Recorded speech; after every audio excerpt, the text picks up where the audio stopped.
Bismillahirrahmanirrahim. Innal hamdalillahi nahmaduhu wa nasta'inuhu wa nastaghfiruh wa na'udzu billahi min shururi anfusina wa sayyiati a'malina. May yahdihillahu fala mudilla lahu wa may yudlil fala hadiya lahu. Wa ashhadu an la ilaha illallah wahdahu la syarika lah wa ashhadu anna Muhammadan abduhu wa rasuluh. Sallallahu alaihi wa ala alihi wa ashabi ajmain wa man tabi'ahum bi ihsanin ila yaumiddin. Amma ba'da, assalamu alaikum wa rahmatullahi wa barakatuhu. En hewtide kadduɗal men belviɗo ko galle Alaji Ibrahima karama ko men oustad Abdoulaye Ba Senike. Iɗen fuɗɗade darsuji men ɗin no wowiɗen ɗi fuɗɗode noon hannde kadi e talatare nden ɗo ko darsuji nayi wonɗen e finade. Darsu mo wonɗen fuɗɗorde on ko deftere men fiqhu sunna nden hiɗen ka deftere aranere ɗen ƴangude fi julde nden ko tawa e ko ɓuuri e himmude e fi dina kan. ɓe gayni ɗon darsu men ɗimmo on ha joni ko ka fiqhu sunna kono ɗon haray ko deftere tammere nden e fi gollodiral ngal. Darsu men tammo on ko deftere irsadu ila sahihil itigad, deftere tawhidi haqiqare kadi. ɓe gayni ɗon darsu men nayɓumo wonɗen e hombirde on ko tafsirul qur'ana on ɗon hiɗen fewndi ka simore at-tawba no gasa hande timminende ma ɗum janggo. Haray sa'i on pooɗike no woni noon sa'i on sansodiri hande ɗo ni woni 7h20 ko ɗo wonɗen e fuɗɗade wona 7h ka wowi ɗon. Haray assalamu aleykum wa rahmatullahi wa barakatuh. Bismillah ustad. Bismillahir Rahmanir Rahim. Alhamdulillah Rabbil Alamin. Thumma salatu wassalamu ala asrafil anbiya'i wal mursalin sayyidina Muhammad ibn Abdullah sallallahu alayhi wa alihi wa sahbihi kiram wa man tabi'ahum bi ihsanin ila yawmiddin. اللهم علمنا ما ينفعنا وانفعنا بما علمتنا وزدنا علما. وإني عندك على من تجب الصلاة على المسلم العاقل البالغ. تبي على من تجب كهم بجل نواتي. تجب نواتي الصلاة جل على المسلم دو جلهم العاقل ما عاقل البالغ هل فالو. لحديث أبو حديث عائشة عن النبي صلى الله عليه وسلم. النبي صلى الله عليه وسلم قال الله بماك رفع القلم بانتما مكرم بنقول عن ثلاث جايين بتات بعد ويندم تاك كبوني كمؤيك بفادكم ولكم هود أرنهم عن الناعم داني دوم حتى يستيقظ حاوفنا وعن الصبي بايكون حتى يحتلم حاو هلفه وعن المجنون افيثهم حتى يعقلها إلى مكولين أرتا بيروتات. رواه في لك أحمد إمام أحمد في الحديث رواه أحمد وأصحاب السنن والحاكم وقال صحيح إمام حاكم من حديث مسلم على شرط شيخين إدو شرط شيخ البخاري ومسلم. وصنه إن حديثهم الترمذي إمام الترمذي بما حديثهم مموت. صلاة الصبي وجلد صلاة الصبي جلد بايكم والصبي بايكم وإن كانت الصلاة غير واجب عليه أي تقول جلد باكمه إلا كونات أنه ونفي ينبغي نهاني لوليه ولي مكو أن يأمره يمتمو بها ندو جلد في كاو توغو كي كالا كو اكيتا باي كو ياغال كونتي فاندي دوم كرما كو نان سوسي و وند نيوانو اذا بلغ سو تيمي 7 سنين تيمي دوبي جيدي اكيتا دوم ويضربه ولي مكو بيمو على تركها تركو جلدن ونونك إذا بلغ خسر تمني أصرا دو بسب فيهن دون ليتمرن في ألتو عليها هو الرجل إكتر ننتظر ما كودن دعالتا هذا كلاكا تورتها نهان ديرم باكو بس أنكو باغو كوي ده هلتا ده يورا توري منن كاي continue hande kadi waɗi pratique on ekkitike ɓe ande ka machine ji ɗo ekkiti ɓendogel ngol ka paye kum yaaga waawi woowi ɓen wa tawa so ekkiti ɓen mbuuɗe kaso ɗon premier ka wonto heeɓi oto ekkiti kañoɓe machine ɓe kadi o ɓe pikkayɓe broderi ekkiti ɓen ka pay ko yagal juuɗe ko ɗatani ko wa tawa so tawi wonti towi duuɓi ayno sertere aade kadi ko noon waɗi liyatamarrana fi o elto alayha e nde ɗo julde wa yatada ha o wowande o wawande baadal bulugi ɓawde o hellifa hande kadi فأن عمرو بن شعيب عن أبيه عن جده قال عمرو بن شعيب وجدت باب مكو سر مكو قال ما كي رسول الله صلى الله عليه وسلم مروا يمر أولادكم بالأمور من بسرعة للرجل إذا بلغوا سبت من 7 دوبي اضربوهم في يوم عليها إهور ما يركنوا إذا بلغوا سبت من 10 duuɓi 10 ɓe jaɓaali piggal noon ka laayonte piiw piggal lorroyɓe ngal ko piggal needi ɗum ɓiyeteeɗo duuɗi ha ka rera ɓural sawto sappo fa farriku sendom baynam hakkude maɓɓe filmadaji ka mbaldiiji sendom ɓe ka lelanɗe hamde kadi rawahu filliki ahmad imam ahmad wa abou daoud والحاكم وقال صحيح على شرط مسلم نسلك ندو شرط إمام مسلم على رمورة الفرائض فرلاجد الفرائض فرلاج التي دين فرضها الله تعالى يلا تودون فرلي في اليوم والليلة يلا نقل جمعهم 5 كل جوي أو كل جوي فان ابن محيريزي wonde anna rajulan wonde gorko o inni gorko min bani kinana to jeeyaɓe ngol ɓe gorol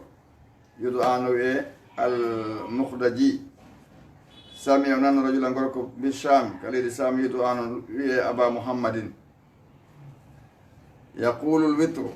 wajibun on nani on no inna o julde witri nden ko waɗɗi ɗum gaala o inni on say faruhtu mi yahi ila ubadata bun samitin ɓen andi ubadata bun samit ko sahabi jalil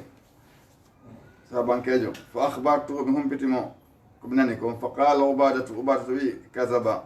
abu muhammadin abu muhammadin fenay woni o inni samitu mi naniri rasulallah sallallahu alih wa sallam yaqulu mak 5 salawatin waqtuji 5 julɗe 5 katabahunna allahu farliɗen alal ibadi ɗo jiyaɓen man ata bihinna on mo addi ɗin waqtuji 5 asala nden julɗe 5 lam yudayi o yeybali min hunna aɗin ɗon shay'an hay hunde istihfafan ka yawitagol foykita fi majji ihtifafan bi haqqihinna ka foykitugol haqqe majji on kana lahu latantomo indallahi ka allah ahadum aadi an yudkhilahu aljannata nde allah naaloyitamo aljanna ومن لم يأتي بهن معدل دين فقلت جدو جوي فليس له ولا تناك عند الله كالله أحد أحد إن شاء سأل نفعل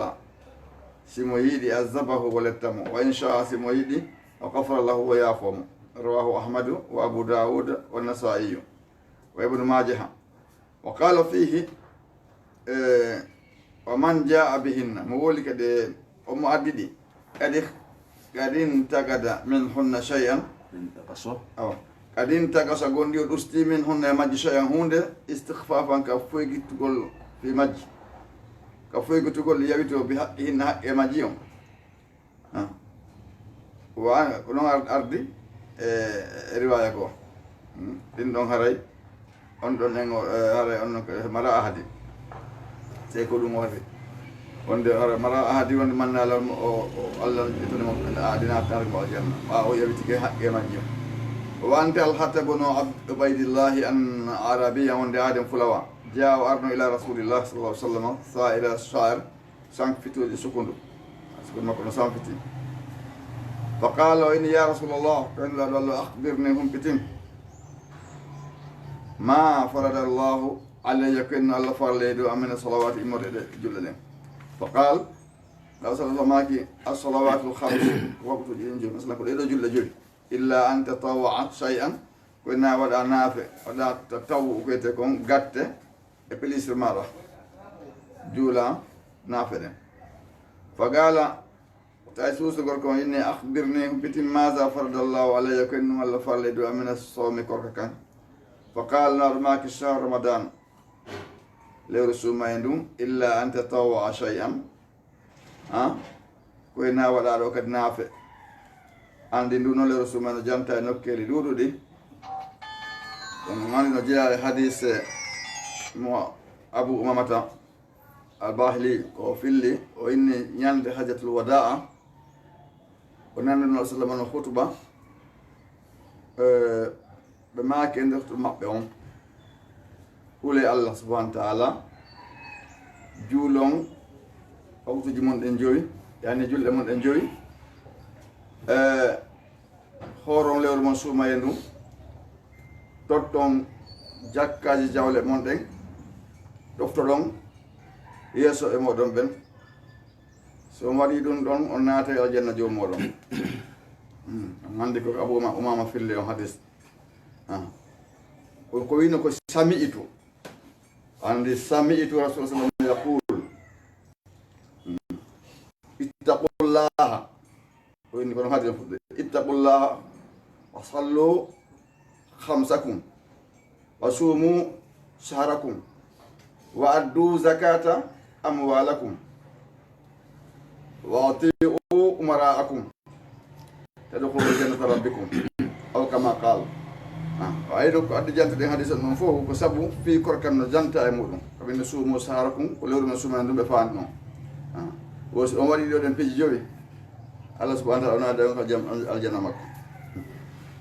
naara non kadi o renti hadade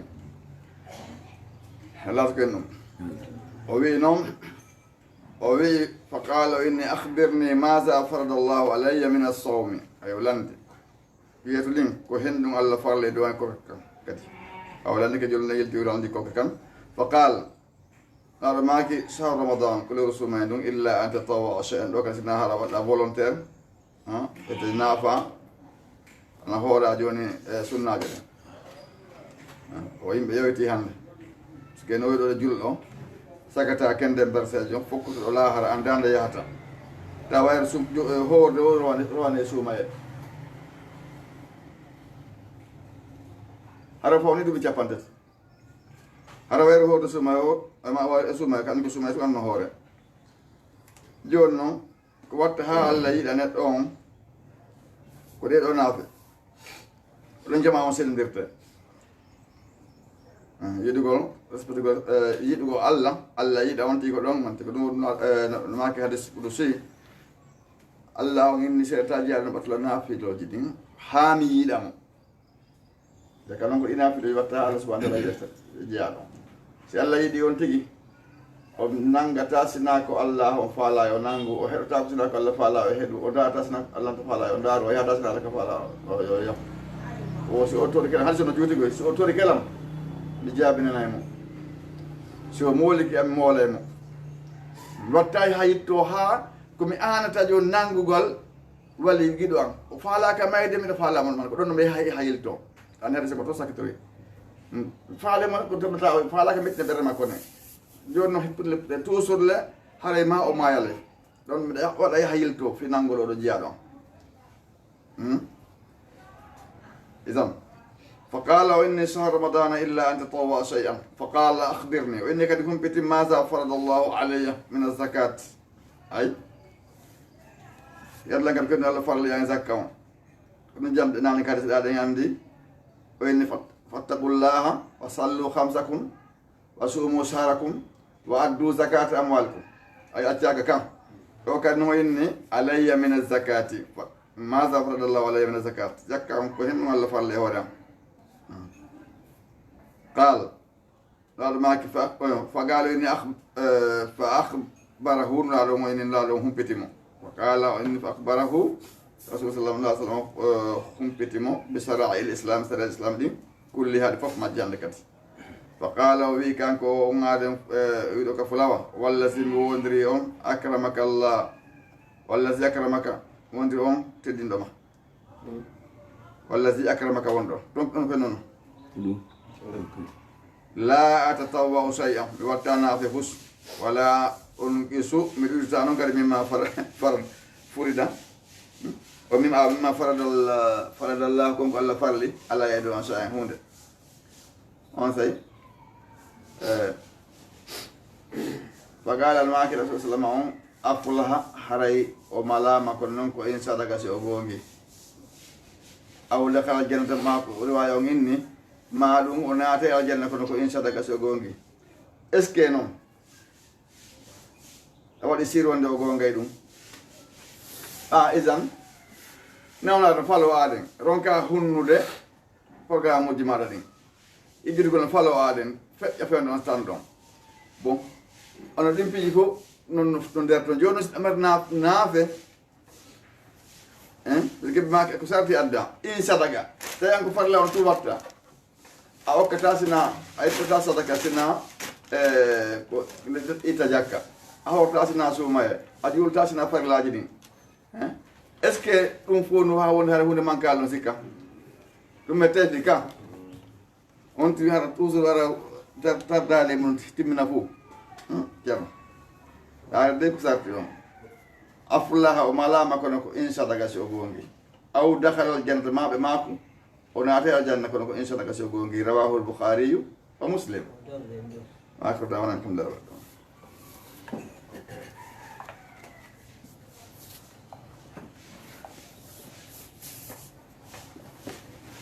zike e zakka mas jewon ɗuuɗi ino ko man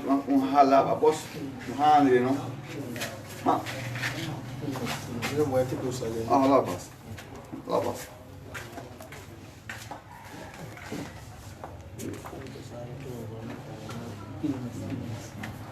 Pergi motor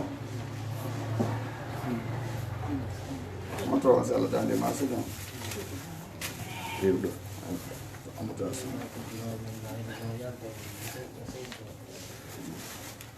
Awal lepas tu tanya nak kira kami kawan.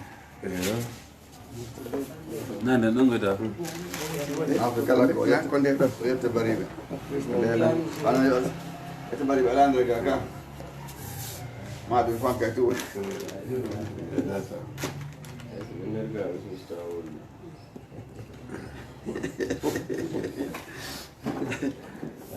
Kau kan leh terbari beli beli mundogu. Ayo. Ande ko wonto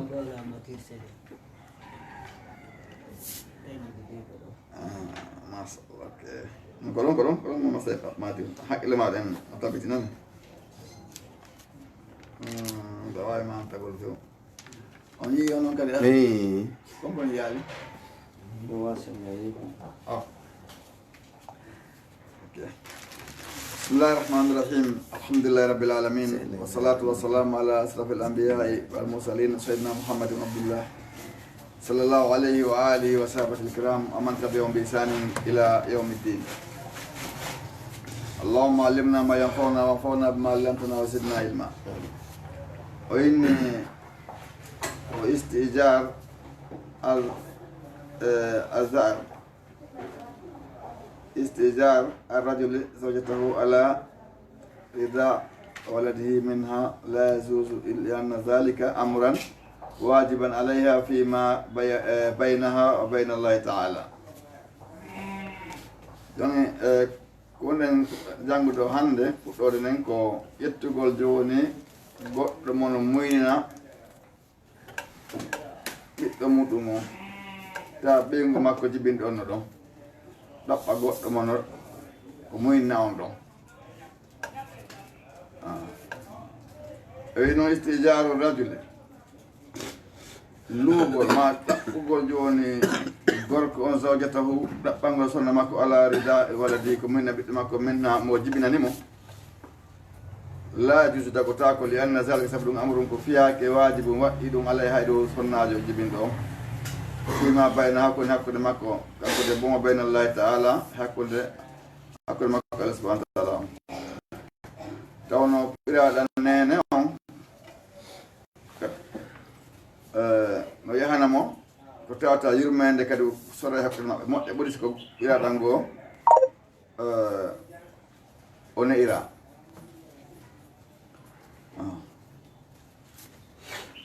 أما استئجار المرضع خير الأم فإنه يجوز بأجر معلوم. أوكي. بين استئجار الزائر. نعم. الرجل لزوجته على رداء ولده منها لا يجوز لأن ذلك أمر كفياك واجب وإد عليها دور صناج فيما بينها كنكون مكو وبين الله تعالى أي الله سبحانه وتعالى. لهذا كتبون مذهب الإمام أئمة الثلاث إمام بنتاتو وزاد مالك بيدي تجبر على ذلك إلا أن تكون شريفة ولا يرد مثلها فقال أحمد يصح. نعم. وإني أما استئجار المرضع خير الأم فإنه يجوز بأجر معلوم. وزكو جتغول نموين نو ومرنانين مكو موين تامو نين بوبوم en joddi andandi wiya no dago ajuzu no dago aydan kadi bi ta'amiha nyamete makko ma kiswata e holto makkon wa jahalatu al ujrati fi hadhihi al hal majjede jodi ni hal la yufdi dum don nabata ila al munazaati lura ta ko do mo nyamata kolto makko on kadi ko on fawti majjede o ko yebete kon dum no attalo rangal wal aadatu mbodi din wal aadatu aada on jarat dogi bil musamahati e newinangol ma al muradi ma newondirgol wonde minnoɓe watta wasuati e yanyangol alayhinne kamɓe sonna e minnoɓen fi hen ɗo rifqan ka newingol bil awladi on ɓiɓɓe si tawi joni mo minnanta on da fawtimo piiji ɗin fof o hola o weelaka ala ko o tampiri oɗo yimine ɓiɓɓe maɓɓe ɓe wonɓe o dankade o istorot no satna al ilmu andugol nambe muddati rida ko ha honto muninta fa marifatu andugol attufli pay kunkum bil musahadati arano sabu seedagol ando ko henkum pay koy o mawdi e nokku kadi al rida ka muyninte ɗon konto o wonata yaqulullahu subhanahu allah baggi sheni ɗon sana wonenen o wiyen ka qur'an wa in aradtum si tawi on faalama an tastardi'u de muynanta on awlaada ko ɓiɓɓe moɗon ɓen woɓɓe go'o alanaji ɓiɓɓe ɓen fala junaha aleykum bakkati fawaki on isa sallamtum ko noon ko so on jonni ma ataytum ko jonnotonɓe ko bil ma'ruf no moƴƴire saria ala ɗon andi ko ala ɗon anda ko jir wattaqullahu li allahu alamu andon andallah no allah bima ta'maluna ko golto fof basiru mo reni andi karamo ko ɓe goɓe inni aɗa dagotako ko wonti ɗaɓɓana jibinɗo on ko minana bobo makko mbaw kanko hani muninde kono woɓɓe goɓe ɓi wonde say debbo on ko marɗo teddugal moƴƴa andi ka wonti yahi wotani wonde bobo no wondi e piyego toon seeɗa haray ka tumbi o fayda ko ɗon hande kandi jiɓoɗɗa ɗaɓɓilanta on to kabbita ndiyam komo mari o ndiyam accita ɗum yaha joni o haray woto no sellaka ɗaɓɓitina on ɗon ɗen muynomo ko ɗo so ɓeni ɗo ɗen li haha ko sabu ɗum wa haha masabu aimmati salasa wa zada kono ɓeydi malikun tujbar no heɓɓitore ala zalika ɗum illa an takuna laato sarifa tan debbon ko tedduɗo wala yurde umuninta mislu hayru makko wona on ɗon tawa andu toon debboɓe hara ko kohoɓe moƴƴa ɗaɓɓagono ɓen ɗon ɓe inni o ella laaɗo wa qala ahmadou yasihu o ɗum no sella o faami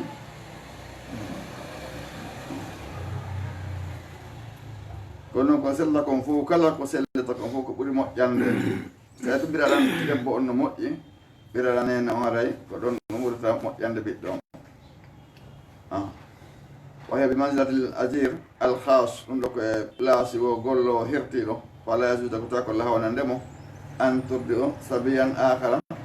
nde o moynat goo so ƴetti debbo gollo mono moynane sellataka moyna ɓiɗɗo goɗɗo goo haray ko noon tuma moyninta mo halda fi muɗum o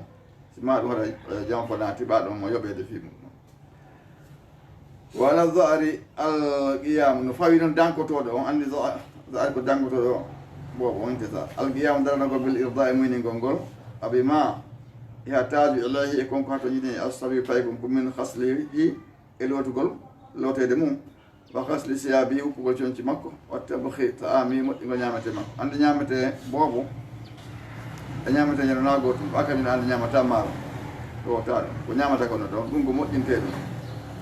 walal abi no fayi baba bobo kadi nafaqatu dépense ji a taami ñamete on ayi wat nafaqatu inal nafaqatu no de ko di finance ta ma finance a moƴƴa wama yataju ilayhi ko hato jine mum asabi pay ko gumina reyhan e fowtere wadda han gujatiri nebban wa isa mata sabi pay ko maayi awil mudde mamuyno on in fasakati ala firtiki al ijaratu gollodiral ngal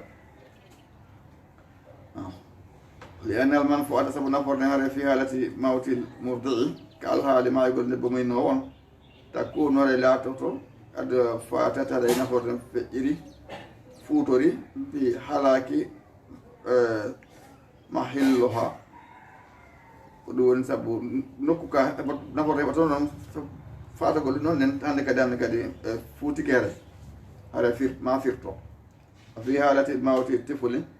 ka alhaali mayde paykum ɗum siko payku maayi bobonaɗo muynede on ƴetta azarore e gantini kadi istifaw timmingol almaqudi alayhi ko halda e hoore mum kon haaldi exemple joni minala hitande joni haade ko ɗum ɗo ɗen prix o ko ɗo halduɗen woni ha payen ko maayoyi tawi timmali aray wawata aray firtigi haade ko emmer ko minti kon calculde ko jil hoorata ko ɗon jodetere o wi al istijaru bitaami wal kiswati gollodiral ka ñamete e ka koltu ihtalafa lutodirial ulama o karama ko ɓen fi hukme istijari bitaami wal kiswati wa ajazahu mum wa manahu akharun ɓe jokke o noon aɗa juuti noon o wi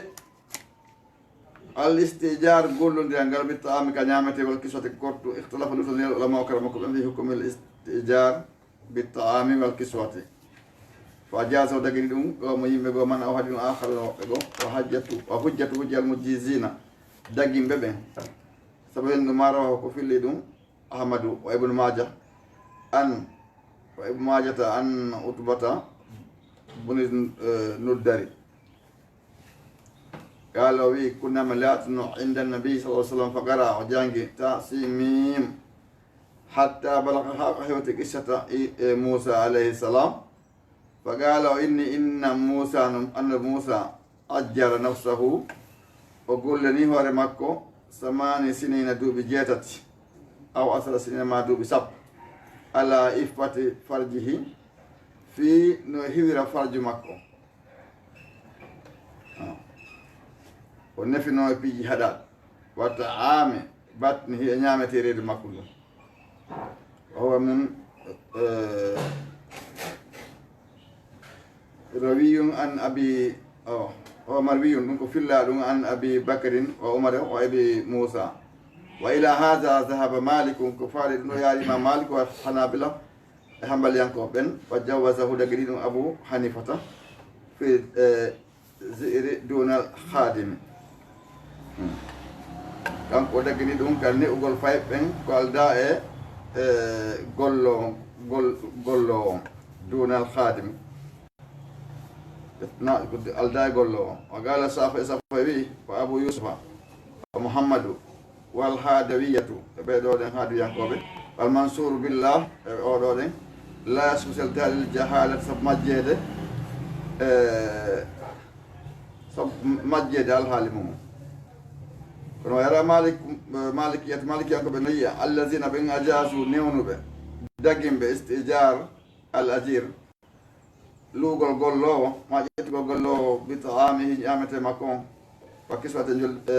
koltu makko on anna zalika ɗum yakun laato ala hasbi embede mutaaraf ka mbodi jiɓe ɓen ke min andi e muɗum kon qaalu ɓe wi walaw qala ay so wi isid zar'i soñu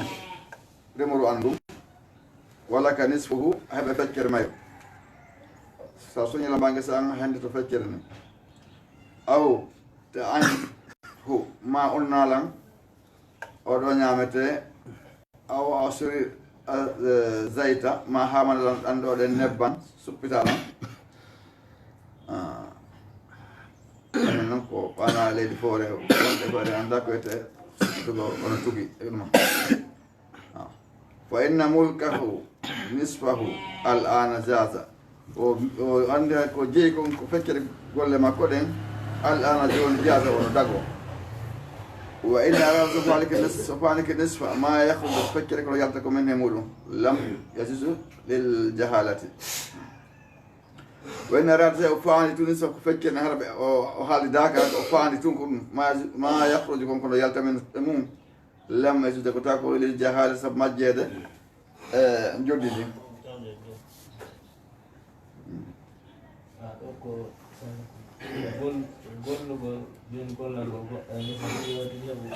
ñamete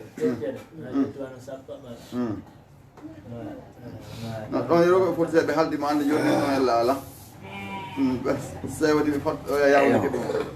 so mo anda ko jelo hen ɗo to ko ɗon woni ella o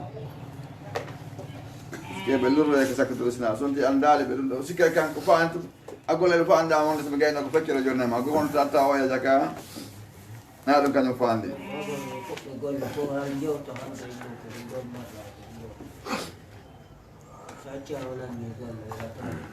min rewo ko maaro quand même ɓay sappo ƴetta wodere awa ne sappo kala ƴetta wodere ɗum no fono selɓaɓe hande ɓe halde fa e maaro on ka maaro on goni ɗum no fo e laalay on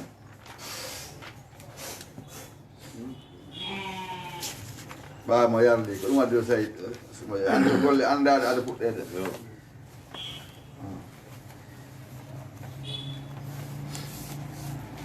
kala golle noon ande taw ko jelu imam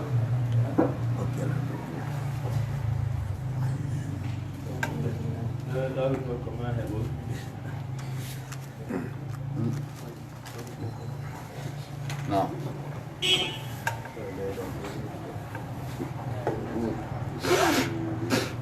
بسم الله الرحمن الرحيم الحمد لله رب العالمين والصلاة والسلام على سيدنا محمد بن عبد الله صلى الله عليه وآله وصحبه الكرام من تبعهم بإحسان إلى يوم الدين كتبت من الإرشاد إلى صحيح الاعتقاد والرد على أهل الشرك والإلحاد الرد على المنحرفين عن منهج السلفي في أسماء الله وصفاته من المسبحة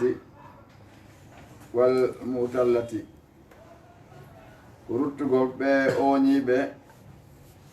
جاي سلف الصالحين كفي إلا الله وصفاته الله هم immorde kan jilbuɗɗi won ɗon e ka ɓolɗingol no musabbihati wa anni ko nandi ndingol mo attila e ka ɓolɗi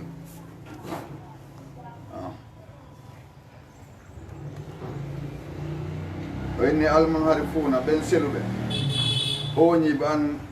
manhajul salafi gay laawol salafi salihin ɓe jokki goɗɗum ɓe oñi fi asmaillahi ka inde allah o wa sifati sifati makko taifatani feddeji ɗiɗi nde fedde musabbihatum wal muattilatu nden no wiye nandinore nden no wiye ɓolɗinore al musabbihatu awalan on noon fedde nandinede nden wa haula e ɓeeɗo ɗen sabbahullah ɓe nandini allah on ɓe halgi ko tagi kon wa jaalu ɓe waɗi sifatihi sifaji allah o min jinsi mode noone sifati l makhluqina sifaji tagaɗi ɗi sifaji ɗiɓe o tagi ɓe walidalik ko sabu ɗum summuɓe wiyana bil musabbihati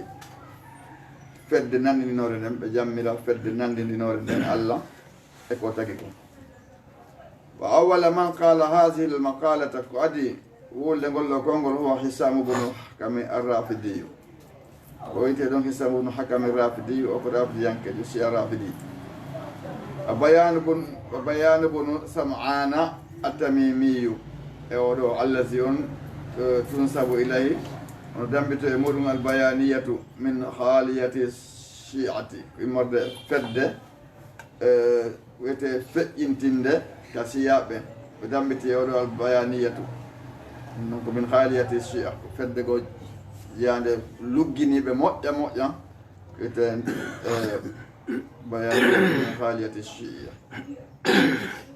wa mutasabbihatu o ɓe nde ɗo fedde nandindinayde halaw ɓe feƴƴintini fi isbati sifati tabbitingo sifaji allah on hatta adhaluha ɓe naati fi zalika ɗum ma nafahu llah ko allah o riwi wa rasuluhu laɗo makko mimma la yaligu bihi ko tawta handa e allah subhanahu masana wonani min sifati naqsi sifaji ɗo yitanu taala allah walla to tiki amma yaquluna e ko ɓe woni wi'ude kon ɓulwanto wande kabira mawde wa min haula no jeeya ɓen hisam ibnu salim el jawalifiyu wa dawudu al jawaribiyu ɓeɗo ɗi noon tawa ɓen wa kadi nafa llahu gonɗi allah on riwi fi kitabi ka deftere makko o sabahatahu nanindingol mo li halqi tagu makko ngu wonnaha o haaɗi an darbi allah misali pigol misaluji lahu wonande allah fa qala taala allah to ɗum daali laysa ka misli shay'un la hakki wono allah hay hunde hal ta'lamu lahu samiyan ede andani allah tokoran ni taɗo allah ɗa ande ka woni landi ala wa lam yakun lahu latnakimo kufuwan yerujo ahadum hay e goto kadi sumor ikhlas ndeɗa to mariama kawi noon hal ta'lamu lahu samiyan mariama wa lam yakun lahu kufuwan ahadum ɗon ko e ikhlas fala tadribu lillahi wa ta'am piyan allah on allah misala misaluji allah no haɗi en ɗum o tan piyan allah misaluji wa man sabbaha sifatillah omo nandini sifaji allah o mi sifati halqihi e sifaji tagu makko mum lam yakun abidan lillahi o hore nako rewo allah konta fil haqiqati hore haqiqa hay seno kanko moyinima rewde allah haqiqa haray tigiti naton allah kan kontama ɗon wa innama yabudu andu koni rewde wasanan ko sanamuru sawarahu nde o mbaadini lahu nande mo nde ɓa nde sanamuru ndu mbaadinanimo hayaluhu miijo makko wa natahu lahu lesani mo ndu fikruhu faynan miijo makko fa huwa min ubbadi l awtan aray fa huwa kanko min ubbadi l awtan ko jiyaɓe rewɓe ɗiɗen wasanuji la min ubbadi rahman o tawta o tawdaka ɓe makkinɗano toɓe allah subahana taala huɓa yurmede on qala allamatu ibnu qayim wa in lasna nusabbih wasfahu bi sifatina innal musabbiha abidul awthani kalla wala tukhlihi min awsafihi innal mu'attila abidul buhtani o wi lasna min laataki nusabbih miɗen nandinina wasfahu sifaji allah o mbi sifatina sifaji amen innal musabbiha nandinoɓe neɗɗo nandindinowo on allah abidun ko rewo al awsan ɗiɗo wasanuji kalla o wala nukhlihi wota en sikkumo wala tukhlihi wata sikkumo min awsafihi sifaji makko ɗin wala tukhlihi min awsafihi innal mu'attila no ɓolɗinowo on abidun o rewo albuhtan penale rewo tooña penale inte almu'attila ɓolɗinowo allah subahana taala on abidun albuhtan aman sabbaha sifatillah omo nandi sifaji allah oɓe sifati halqi sifaji tagu makko mum fa huwa musabihi linnasara o nandi annasarankeɓe allahsina ɓen abadu yabuduna o ɓen rewa almasiha buna maryama annabi isa geɗanena maryama on yaqulu allamatu ibnu qayim toujours allamatu ibnu qayim ɓe maaki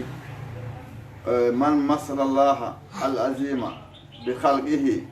wa huwa nasibu li musrika nasrani aw attala rahman an awsafihi fa huwa kafur wa laysa za iman toujours ko yani allamatu ibnu qayim makani ɗum ɗo man masala llaha al-azima omo yirindiri Allah mawɗo o tedduɗo bi halqihi tan makko mum wa huwa nasibu ko woni dambuɗo li musrikin aray o kafidi nasrani e an nasarankeɓe dambi Allah andi hare ɓe o nandi ɓe an nasarankeɓe ɗo aw atalla ma o ɓolɗini arrahman Allah huɓa yurmede on an aw safi gay sifaji makko sifi ɗin hoore makko ɗe gonne a wona ɗum Allah wonda e ɗum ɗo sifi ɗin o ɓolɗina itta ɗi fum are o ko wiyete ɓolɗingol o ɓolɗini aw safihi fa huwa kafour ko woni yedduɗo o laysa o laataki za imani marɗo gomɗinal wa qala Nu'aym ibn Hammad Nu'aym ibn Hammad Cheikh al-Bukhari ko ɗon karma ko Imam Bukhari rahimahumullah yalla yurɓe ɗo kala man sabbaha Allah mo nandini Allah bi khalqihi tagu makko mum faqad kafara rawn on yeddi aw man nafa o mo riiwi kadi ma wasafa Allah bi nafsihi mo wonko Allah sifi jaati makko aw wasafa ma sifi bihi fi Allah rasuluna makko on o riiwi ɗum faqad kafara o kadi yeddi wa laysa fi ma wasafa Allah la taki konko Allah sifi la taki ne konko Allah sifi bihi mum nafso jaati makko wasafahu bihi ma sifi mo ɗum kanko Allah rasuluna makko on tasbihum ko jilbi ala ko nandi muɗum ko no laaɓa akko dawanani kabla barakallah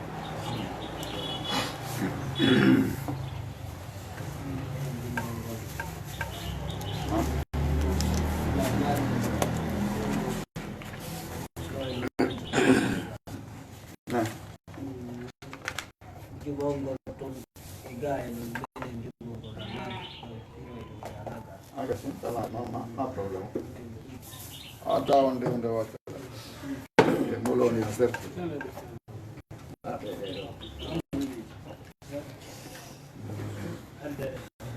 redo ade yalla batu ade model kesi man tu so va program to va ade na va yo na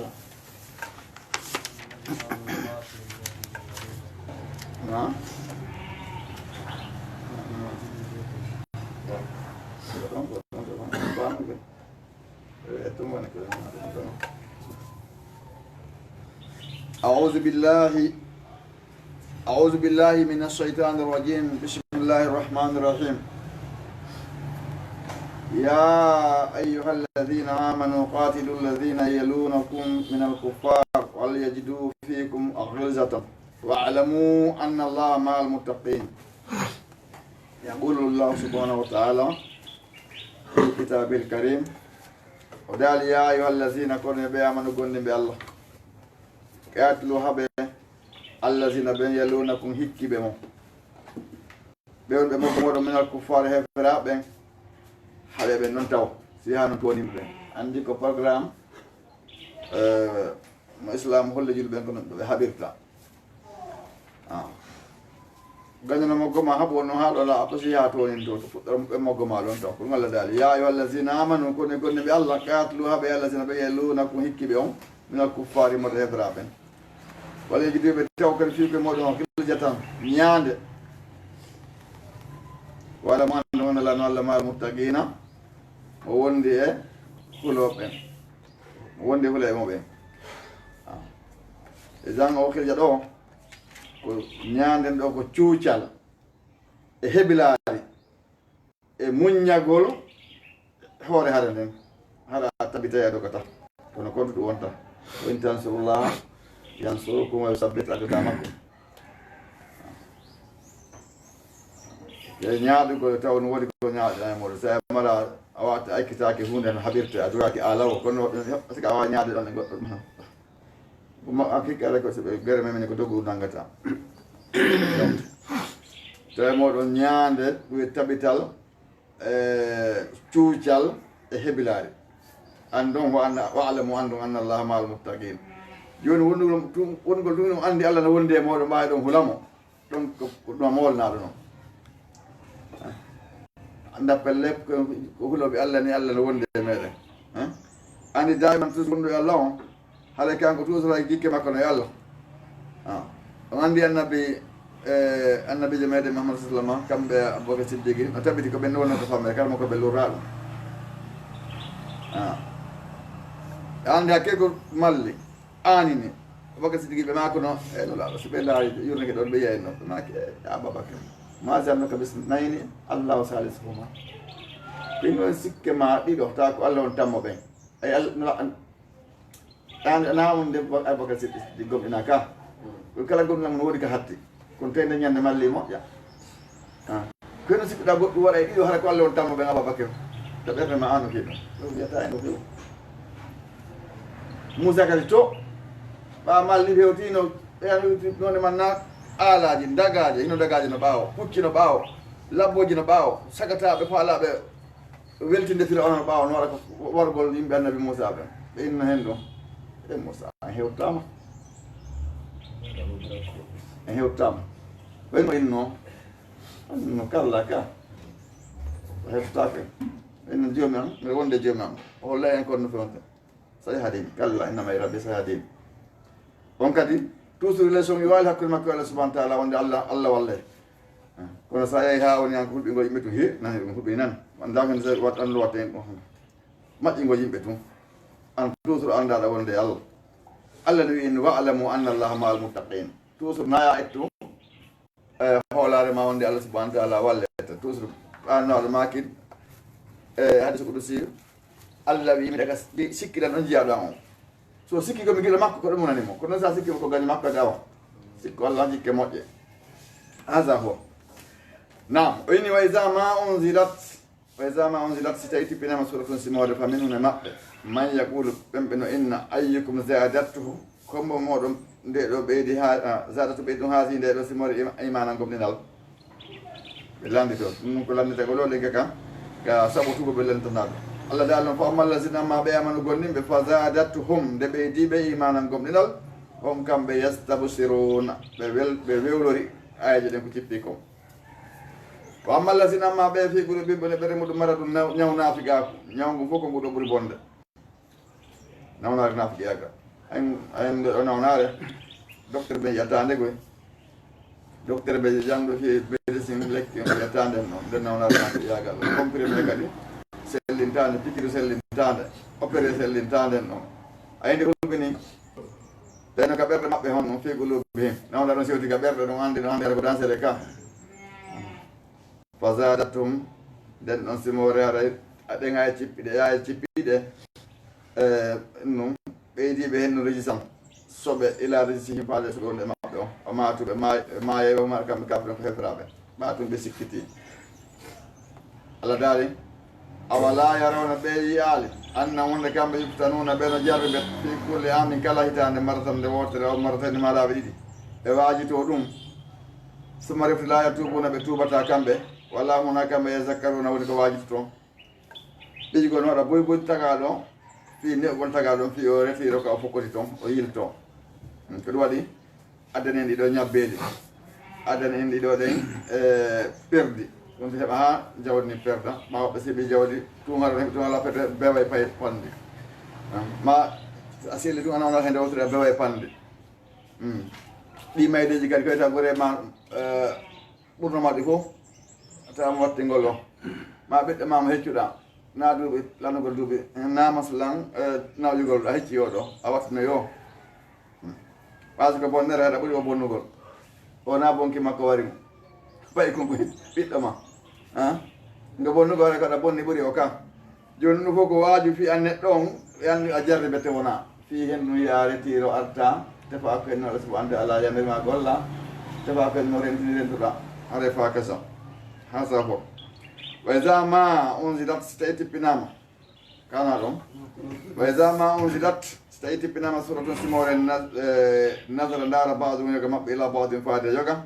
ɓe inna hal yarakum taw sino reeni on taw sino suti o min haaji min morde goɗɗo summan sarafu refti ɓe woncito ɓe moltoɓe yaha e tasallalun liwaja suuɗo sarafallahu allah yiili ɓuri eɗen mbiyanna saabu kamɓe gamuɓe ɓe yimɓe la yafqahuna ko yimɓe ɓe famata a yewtaɓe haɓe fama kadi lagadi ko gonga jaakum ari on rasulu nula ɗum foti ko jiyaɗo e moɗon jiyaɗo e moɗon asisu no satta alaye makko ma anittum gonko no tampina o harisun mo rerɗi alagude moɗon bil muminina mo reɗa e moɗon on ɓeɗo gonninɓe moƴƴere mo rene moƴƴere mo falna o moƴƴere raufum ko giɗɗo mo rahimu yurmeteɗo moɗon ibn abbas radiallahu anhu ɓe maki allahu subhanahu wa taala on ko lulaɗo on tan o jonni inde ɗiɗi jaaɗo inde makko taggo mum fof par ce que raufum rahimu ko ismani min asmaillahi subhanahu wa taala allah wi siforimo hen ɗo raufum naɗo ɓe oɗo ɗe martaba innede raufum rahimu ko giɗɗo moɗon rahimu yurminowo yurmeteɗo on kadi kanko annabajo moɗon mouhammadou sallam fa in tawallaw so on hucciti on salike fa in tawallaw faqul inno hasbi allah so ɓe huccitiɓe salike faqul inno hasbi allah yunilan allah on la ilaha illa resa gonga illa hokana kanko allah subhanahu wa taala on alayka makko koye makko tawakkaltu mi hoolori o rabbul ars kanko joom arsi al azim mawɗon wa akhiru da'wana alhamdulillahi rabbil alamin alhamdulillahi rabbil alamin weltanike allah o newnanɗo en tawegol ɗi darsuji en weltanike ɓe karamakoɓe me wonɓe en e jannude ɗo en toriki allah faami en ko wonɗen e jangude ko o newnana en gollitirgol en toriki allah ɓe karamakoɓe men wonɓe en jannude ɗo yo allah yoɓuɓe ɗum ko ɓuri moƴƴude e joddi allah waɗanɓe ɗum joddi aljanna